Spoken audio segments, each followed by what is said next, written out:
तो क्या बच्चों सीबीएसई क्लास 10 में फेल हो सकते हैं या क्लास 12 में फेल हो सकते हैं?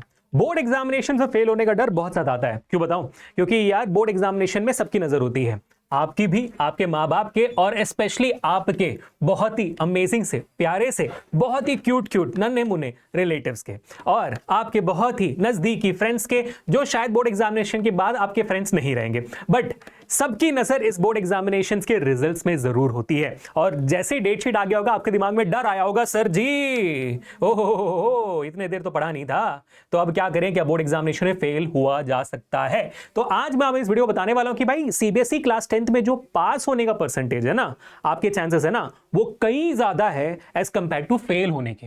अब जैसा आपने थंबनेल में देखा होगा, it is slightly impossible to actually fail in the CBSE board examination, चाहे वो 10th का हो या 12th का हो। तो वीडियो के एंड तक बने रहना ताकि आपको समझ में आ जाए कि सर ये कैसे हो सकता है। ठीक है, तो चलिए शुरुआत करते हैं। Welcome to this session, this is Abhishek, master teacher of physics at Rank Plus. कैसे चले बच्चों जिंदगी, कैसे हो मेरे शेरों शेनियों? सबसे पहले बहुत बहुत शुक्रिया आप लोगों का कि आपने इतना सपोर्ट दिया इस चैनल को, मुझे इस मेरे सारे वीडियोस को बहुत बहुत शुक्रिया। बहुत सारे वीडियोस आपकी वजह से बहुत सारे बच्चों तक पहुंच पा रहे हैं और उनकी जिंदगी बदलते जा रही है।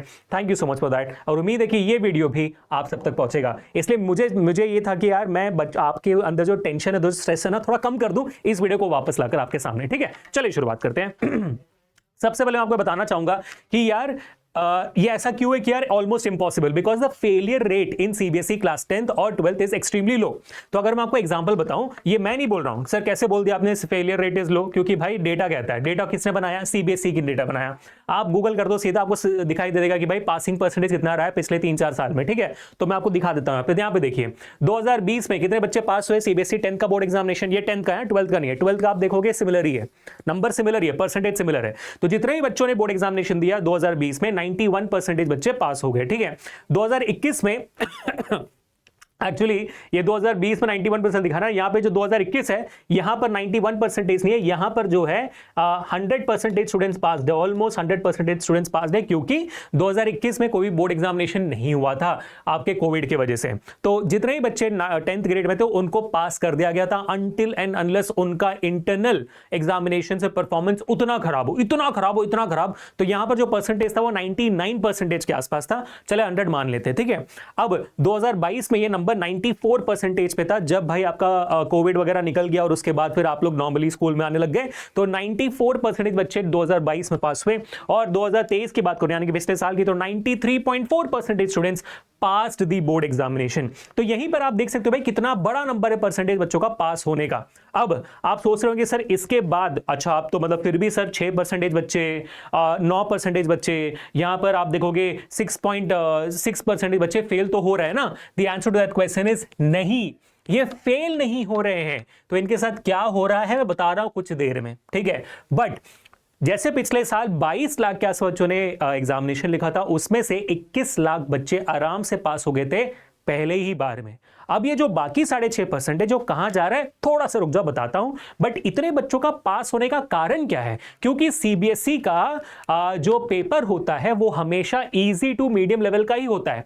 यानी कि अगर कोई बच्चा शिद्दत से आखिरी 3-4 महीने में भी एनसीईआरटी डिट्टो की डिट्टो पढ़ ले, यूट्यूब पर थोड़ी मेहनत कर ले, एनसीईआरटी के सवाल सॉल्व कर ले, क्वेश्चन थोड़ी सी प्रैक्टिस कर ले, तो आराम से आप पास हो सकते हो सीबीएसई के एग्जामिनेशन में। तो ये बच्चों, जो भी बच्चों ने अभी तक पढ़ाई करना शुरू नहीं किया है, ये मैं आपको कह रहा हूं, आंख से आंख मिलाकर कह रहा हूं, दिल से दिल मिलाकर कह रहा हूं कि बेटा अब भी मौका है, पास आप आराम से हो सकते हो अगर वही आपका एम हो तो। अगर टॉप करना है तो मेहनत करते रहो, फोड़ कर आ जाओगे, मैं कह रहा हूं। ठीक है, अब इसके बाद इवैल्यूएशन जो होती है सीबीएसई की, वो आपके स्कूल के जैसे नहीं होती, स्ट्रिक्ट नहीं होती, बहुत लीनियंट होती है। तो आपने मतलब मान लो कि भाई ऑलमोस्ट आंसर लिख भी दिया या तो आधा आंसर भी लिख दिया ना, तो सीबीएसई आपको काफी अच्छे मार्क्स देती है। और साथ ही साथ ये एक चीज की मैं बहुत इज्जत करता हूं सीबीएसई की, वो हमेशा ग्रेस मार्क्स देती है। जैसे कोई बच्चे को देखो, मान लो 80 में बोर्ड एग्जामिनेशन अगर आप 13 भी ला देते हो तो आप पास हो जाते हो, क्योंकि आपके इंटरनल में अगर आपको 20 के 20 मिल जाते हैं तो 13 आपको 80 में मिल गए तो 33 टोटल हो जाता है, तो 100 में 33 बन जाती है, तो आप पास हो जाते हो। तो अगर मान लो 13 मार्क्स बच्चा ना ला पा रहा है, ठीक है, और सिर्फ 11 या 12 मार्क ला रहा है या तो 10 मार्क ला रहा है, तो सीबीएसई पूरी कोशिश करती है कि उनको 2-3 मार्क्स देके, ग्रेस मार्क्स देके पास कर दें, ताकि जो बच्चा 10th के बाद भी कोई नौकरी करना चाहता है वो कर ले, या तो अपने फैमिली को सपोर्ट करना चाहता है कर ले। तो इसी वजह से ग्रेस मार्क्स हमेशा सीबीएसई देती है और इसी वजह से मेरी इज्जत बहुत है सीबीएसई के लिए इस मामले में। ठीक है, हमेशा देती है। आपने बहुत सारे बच्चों को सुना होगा, बहुत सारे टॉपर्स को बोलते हुए सुना होगा कि हाँ यार जितना मैंने एक्सपेक्ट किया तो उससे कहीं ज्यादा मार्क्स मिले मुझे, है ना। ये बहुत कॉमन है, बहुत कॉमन है सीबीएसई में। अब वो सवाल आपके दिमाग में जो आ रहा है कि अच्छा तो सर ये जो बाकी 6.5% था, 9% था, वो बच्चे का क्या हो रहा है, तो फेल हो रहा है ना। आपने बोला कि यार इम्पॉसिबल है, नहीं वो फेल नहीं हो रहे हैं। यही है लूप होल जो सीबीएसई ने खुद बनाया हुआ है हर एक बच्चे को पास कराने के लिए, सीबीएसई क्लास 10th या सीबीएसई क्लास 12th। और ये लूप होल्स क्या हैं, कुल मिलाकर देखोगे तो बेटा 3 लूप होल्स हैं। एक्चुअली में 2 मेजर हैं जो बच्चे फेल हो रहे हैं उनके लिए, और एक लूप होल है जिनका मार्क्स कम आया है। पहले जो मार्क्स कम आए उनके बारे में बात करता हूं मैं, ठीक है। मान लीजिए कि आपने साइंस का एग्जामिनेशन दिया हुआ है, और साइंस के एग्जामिनेशन में आपने एक्सपेक्ट किया था यार मुझे तो 60 आ जाने चाहिए थे, आए हैं 35, ठीक है। तो आपको लगा नहीं यार मैंने तो पेपर बहुत अच्छा दिया था, है ना। तो आप क्या करोगे, आप अपने पेपर को री इवैल्यूएशन के लिए बेच सकते हो, ठीक है। सबसे पहले आपका ऑप्शन आता है, इनफैक्ट 4 पॉसिबिलिटीज है री इवैल्यूएशन के लिए आप बेच सकते हो। और ये रीवैल्यूएशन वो बच्चा भी बेच सकता है जो बच्चा फेल हुआ है, ठीक है। मान लो मार्क्स कम आए थे, या तो फिर आप सिर्फ 2-3 मार्क्स से पास हो सकते हो, और आपने इतना लिखा था कि आप पास हो जाओगे, लेकिन आपका जब पेपर रिजल्ट आया तब पास नहीं हुए। तो आप क्या कर सकते हो, आप पेपर को री इवैल्यूएशन के लिए बेच सकते हो, जहां पर आपका या तो पेपर री टोटल किया जाएगा, या तो आपको आंसर शीट भेज दी जाएंगी और आप पेपर को चेक करके दोबारा बोल सकते हो कि यार देखो यहां पर मेरे जो मार्क्स नहीं मिले, आप मार्क्स दे दीजिए। फिर आपका पेपर री इवैल्यूएट होता है और फिर आप हो सकता है कि पास हो जाओ। तो ये जो 9%, 6.5% बच्चे थे जो पास नहीं हो रहे थे, वो रीवैल्यूएशन के थ्रू उसमें से 50% बच्चे पास हो जाते हैं। तो अब बचता है कि भाई 3% जो बाकी बच्चे हैं, जो मान लो कि भाई पास नहीं हो रहे, इसके बाद भी उनके पास पॉसिबिलिटी आती है आपके कंपार्टमेंट एग्जामिनेशन का, ठीक है। अब कंपार्टमेंट एग्जामिनेशन कौन बच्चा देता है, जो 1 या 2 सब्जेक्ट में मान लो रीवैल्यूएशन के बाद भी फेल हो रहा हो तो, और ये इसी साल होती है। यानी कि मान लो अगर आपका फरवरी मार्च में बोर्ड एग्जामिनेशन हो रहा है, तो कंपार्टमेंट एग्जामिनेशन होगा जुलाई के महीने में हमेशा, ठीक है। आपका बोर्ड एग्जामिनेशन का रिजल्ट आ जाता है मई के महीने में, तो जुलाई में आपका होता है और मई के महीने में आ गया आपका रिजल्ट।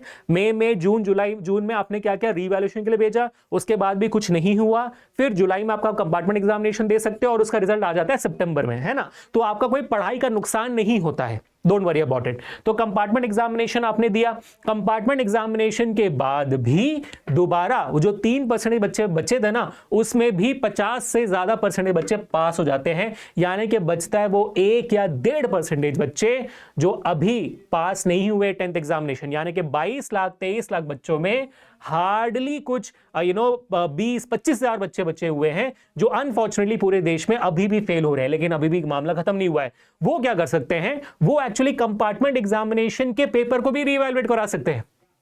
हाँ जी, कंपार्टमेंट एग्जामिनेशन का पेपर भी रीवैल्यूएट होता है, और वो आपने रीवैल्यूएट कराया, उसमें अगेन 10-15 हजार बच्चे पास हो गए, ठीक है। अब बाकी बच जाता है 15 हजार बच्चे जो अनफॉर्चुनेटली इस साल फेल करार कर दिए जाते हैं।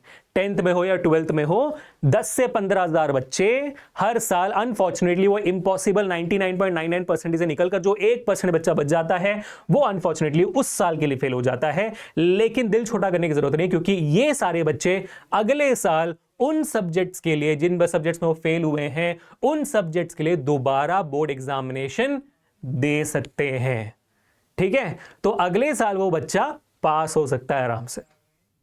तो इसी वजह से मैंने कहा कि भाई सीबीएसई क्लास 10th एग्जामिनेशंस में फेल होना तो भाई साहब ऑलमोस्ट इम्पॉसिबल है। और मुझे पूरा यकीन है कि जो भी बच्चा ये वीडियो देख रहा है, और मैं भगवान से प्रार्थना भी करूंगा कि एक भी बच्चा वो अनफॉर्चुनेटली वो 1% या तो भाई आधा % जो बच्चे हो जाते हो, 10-15 हजार जो बच्चे होते हैं, उनमें ना आए। मेरे को पूरा उम्मीद है, एंड आई कंप्लीटली ट्रस्ट कि मेरा हर बच्चा जो वीडियो देख रहा है वो सीबीएसई क्लास 10 बोर्ड एग्जामिनेशंस फाड़ कर आएगा।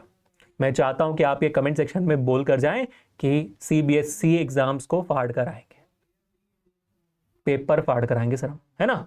शेयर करो इस वीडियो को बच्चों जितना हो सकता है, ताकि आप लोगों को थोड़ा सा मोटिवेशन बने, बाकी कोई मोटिवेशन बने। वीडियो को लाइक करना जरूर, और आप लोगों का बहुत बहुत शुक्रिया कि आपने अभी तक सपोर्ट किया है। तो चैनल को सब्सक्राइब भी जरूर करेगा ऐसे धमाकेदार वीडियो के लिए, और हर एक टॉपिक को बिना एनसीईआरटी की जरूरत के पढ़ने के लिए, ऐसे कि भाई पास होना क्या, पेपर फाड़ कर आएंगे कैसे, ठीक है बेटा। Thank you so much for watching this video. I hope कि मैंने कर लिया है। तो मैंने बता दिया यहां पर कि भाई फेल कब हो जाते हो आप तब होते हो अगर मान लो कि आपने कोई भी क्वेश्चंस अटेम्प्ट ही नहीं किया हो, ठीक है, आपने एग्जामिनेशन सीरियस नहीं लिया हो, बस ऐसे चलते हुए निकल के, तो फिर क्वेश्चंस कैसे अटेम्प्ट करोगे? Fail even in the compartment examination, तभी जाकर आप फेल होगे, वरना तो आप फेल होने वाले। आई एम प्रीटी श्योर, जैसे मैंने कहा, जो वीडियो देख रहा है ये अफोर्ड कराएगा। Thank you so much guys for watching this video. मिलते हैं नेक्स्ट सेशन में। This Abhishek signing off. Enjoy life, stay home, stay safe and stay strong. Piece.